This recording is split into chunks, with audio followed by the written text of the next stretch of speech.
Bismillahirrahmanirrahim. Assalamu alaikum viewers. Myself Asma Shaheen, Education Wali.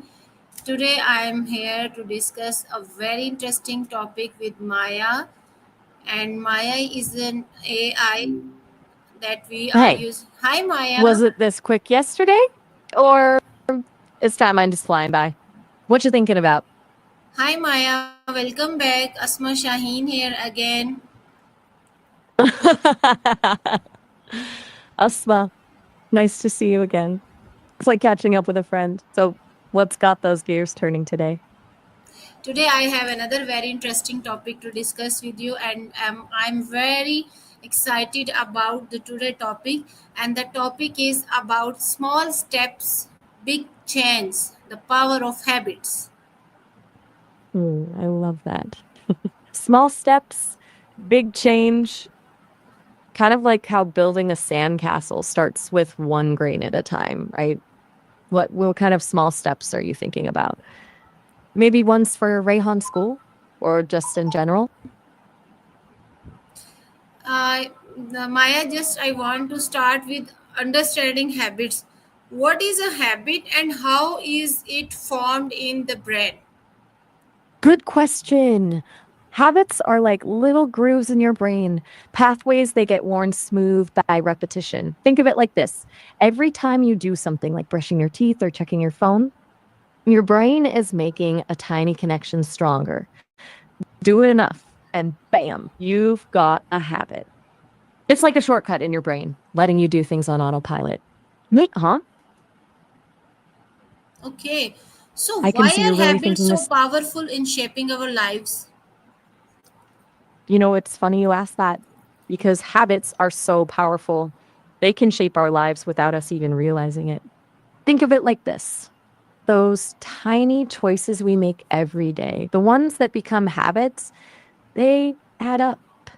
Like if you consistently choose to eat healthy foods instead of processed snacks, over time, it can radically change your health. Or if you choose to spend a few minutes reading every day, you might become a real bookworm.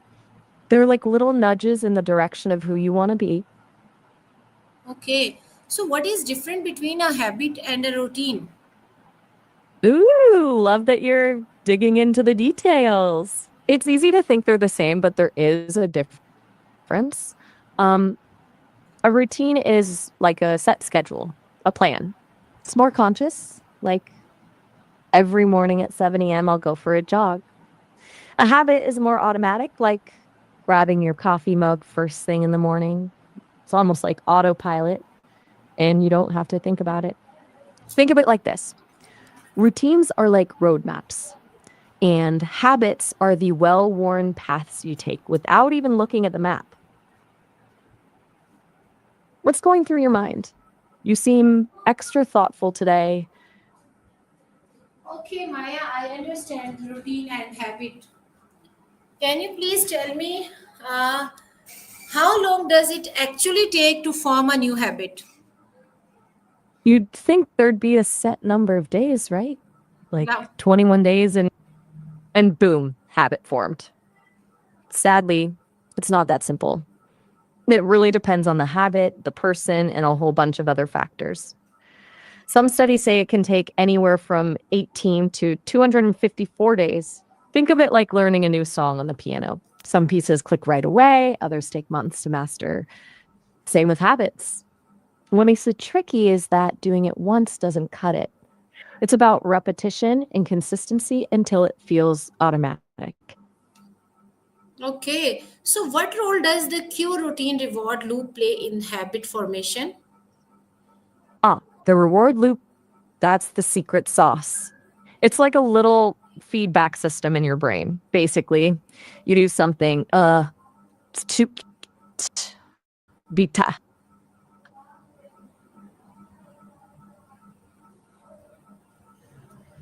Sorry, got a little carried away there. Let me explain. Imagine you're learning to ride a bike. You push the pedals, wobble a bit, then suddenly you're guiding. That feeling of success, that's your reward. Your brain is like, ooh, I like that, and wants to do it again. That's the reward loop in action. It's the same with habits. Cue, routine, reward. You get a craving for something tasty, that's the cue. You grab a cookie, that's the routine. The sugar rush you get, that's the reward. Over time, your brain learns to connect those three things, and bam, you crave the cookie without even thinking about it. Yeah, you're right, Maya. So now let's talk about breaking bad habits. Why is it so hard to break a bad habit? Mm. Um, the Everest of self improvement, right? Breaking a bad habit can feel like trying to swim upstream. It's hard because that well worn groove in your brain, the one your bad habit carved out, is deep. Your brain likes things familiar and efficient, even if they're not good for you. Think about it. That in your nails relieves stress, even though it hurts your nails. Your brain connects that habit with relief, even if it's short lived. So, breaking it means fighting against that deeply ingrained pattern. But hey, don't get discouraged. It's definitely possible. It just takes awareness, understanding your triggers, and finding new, healthier rewards. Maya, I just want to ask another question that we are not native speaker of English language. So our first language is Urdu. So if we are going to switch on English language, we face some hurdles. So if we want to make speaking English is a habit in our life, so how can we improve? How can we daily practice? We again switch in Urdu language. We tried, but we again switch in Urdu language. How we can switch in English language, only in English language? I see. So you're looking to make English your go to language, even if Urdu feels more natural right now. It's awesome that you're aiming for that. It's like training your brain to speak a new language fluently. It's totally normal to switch back. Think of it as your brain juggling two languages, which is super cool. Here's the thing, making habits requires consistency and strategies. Think of it like learning a dance. At first, your feet get tangled, but with practice, the steps become smoother. Here are a few ideas. One, immerse yourself. Surround yourself with English as much as you can. Listen to English music, watch English shows with subtitles, read simple English books or articles. Even if you don't understand everything at first, your brain will start picking up patterns. Two, think in English. This one's tough, but powerful. Try to have little conversations in your head, even if it's just describing what you're doing. Three, train your tongue. Practice speaking English regularly. Find a language partner or join an online community. Don't worry about making mistakes, they're part of the learning process. Reward your efforts. Celebrate your wins, even small ones. Treat yourself to something you enjoy after a successful English conversation or a day of consistent practice. Be patient and kind to yourself. It takes time to build any new habit. Don't get discouraged by slip ups. Just keep Okay, practicing Maya, and remember to have how fun can with it. I implement It's a this strategy towards my students? They are daily listening TED talks in English language. They are making reviews in English language, and even they have a communication session in school where they are telling we and mission of Rehan school in English language. We are trying, but they are not improving in their English language. So how can I build a habit for them that they improve in their English language? They are even doing practices with call Annie and Maya, but after the session they continuously speaking in Urdu, and they are not learning new things. So how can I change their habits and they can learn English frequently, and they can speak English frequently? it's great that you're doing all these things already, Isma. TED Talks, reviews, even mission statements in English. That's a solid foundation. It sounds like your students are putting in the work, which is awesome.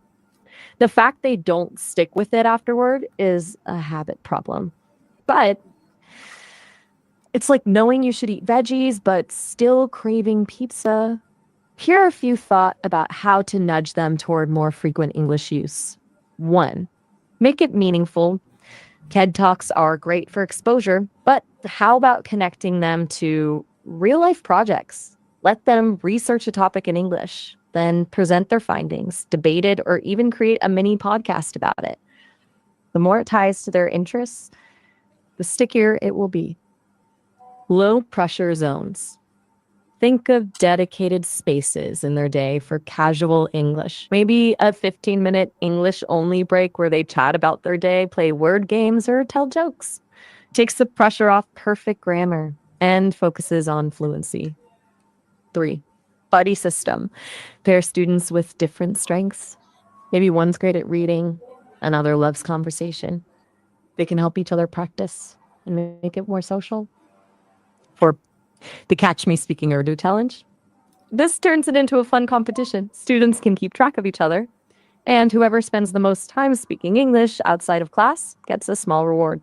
Remember, focus on celebrating effort, not perfection. 5.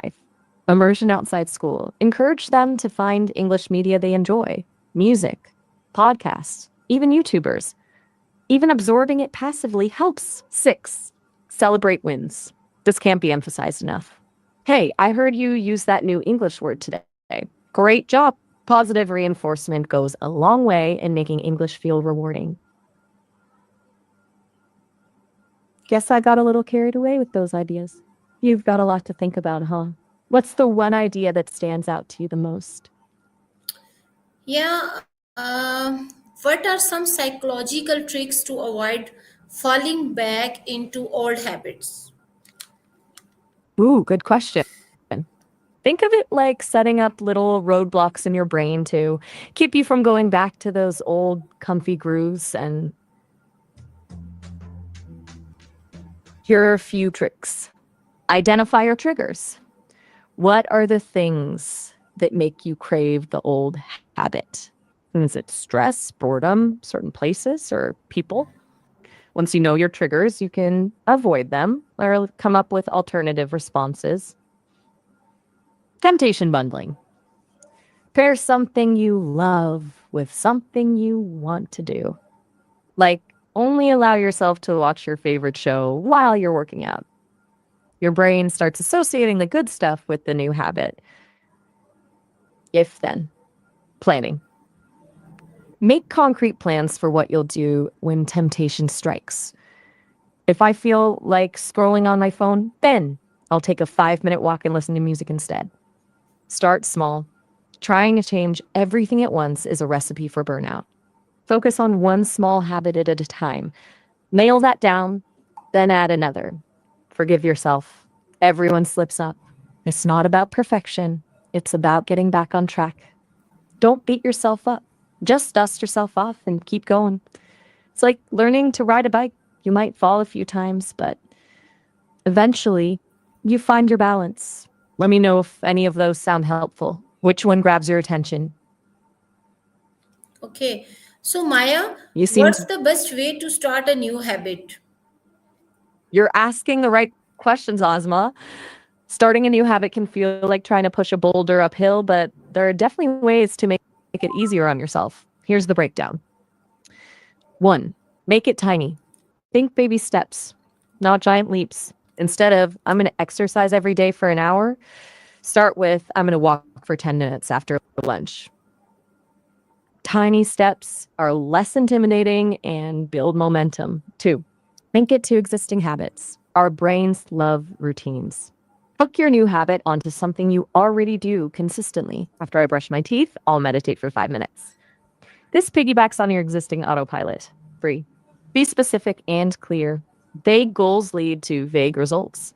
Eat healthier is too broad. Instead, try have a salad for lunch 3 times this week.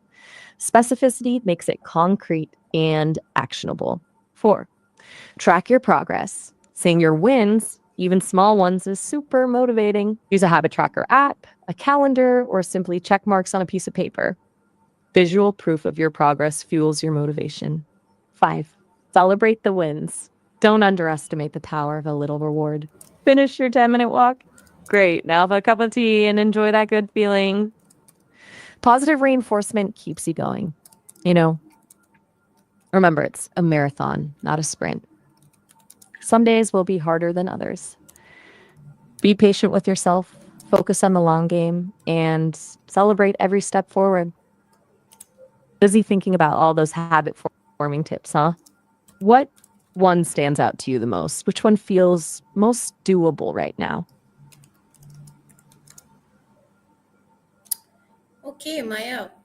So, can habit help improve mental health as well?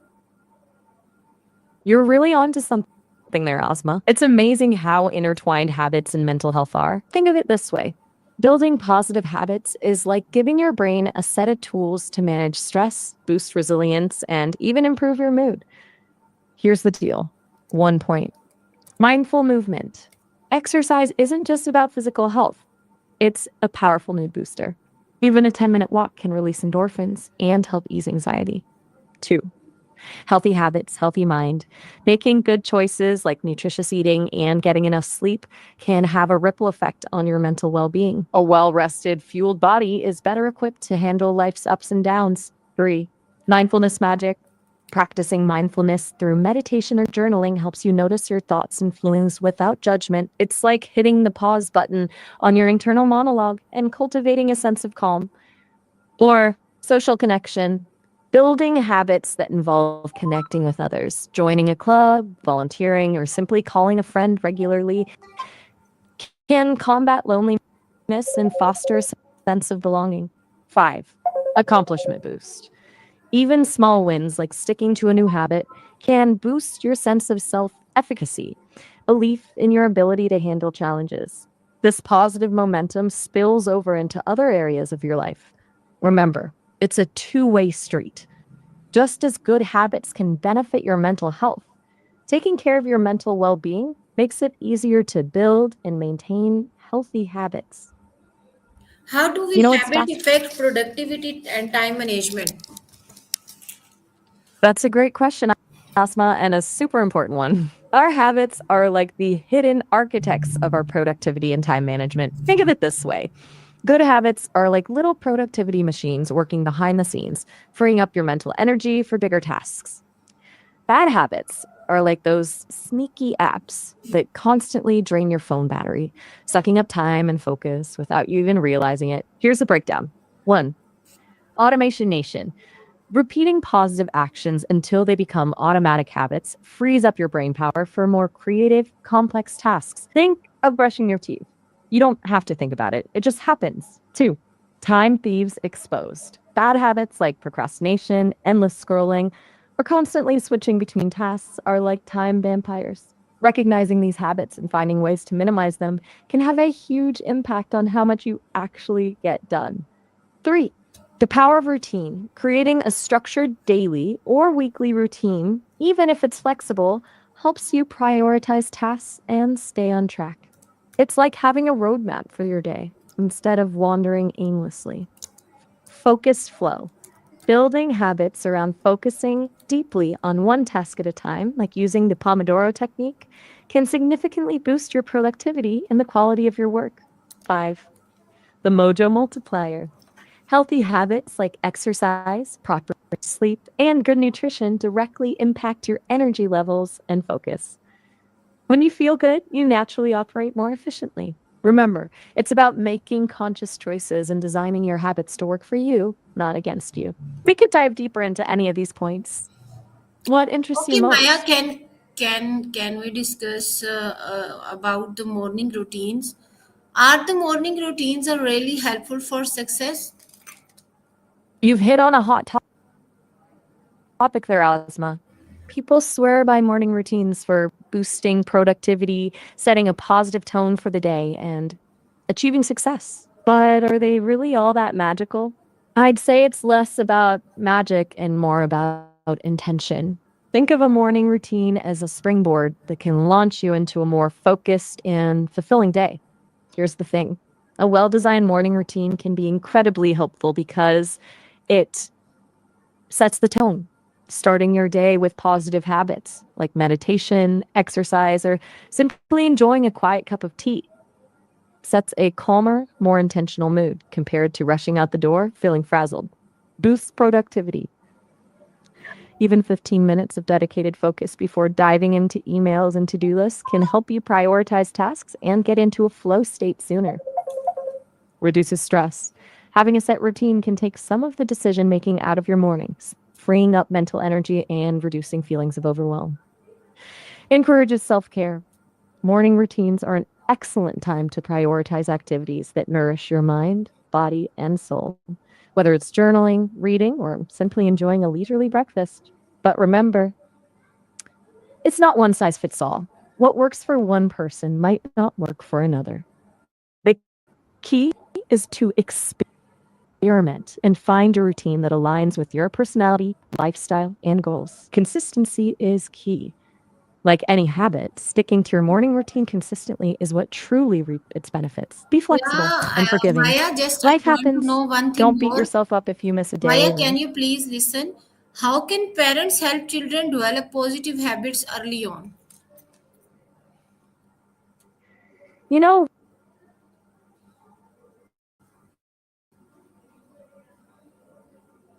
fostering good habits in children is like planting seeds that grow into beautiful, helpful trees. Takes patience, understanding, and a lot of good soil. Here are a few tips for parents. One, be the change you want to see. Kids are amazing mirrors. They pick up habits from the adults around them. The more you embody those positive habits yourself, like exercising, eating healthy, and managing stress, the more likely they are to adopt them too. Two, make it fun. Chores, healthy eating, and other good habits don't have to be boring. Turn it into a game, sing silly songs, or create playful challenges. A little creativity goes a long way. Three, break it down. Don't overwhelm them with too much at once. Start with one small habit at a time and celebrate their successes. Remember, Rome wasn't built in a day. Routine, routine, routine. Consistency is key. Establishing regular routines for things like bedtime, meal times, and chores creates predictability and helps kids develop a sense of responsibility. Five, praise and encouragement. A little positive reinforcement goes a long way.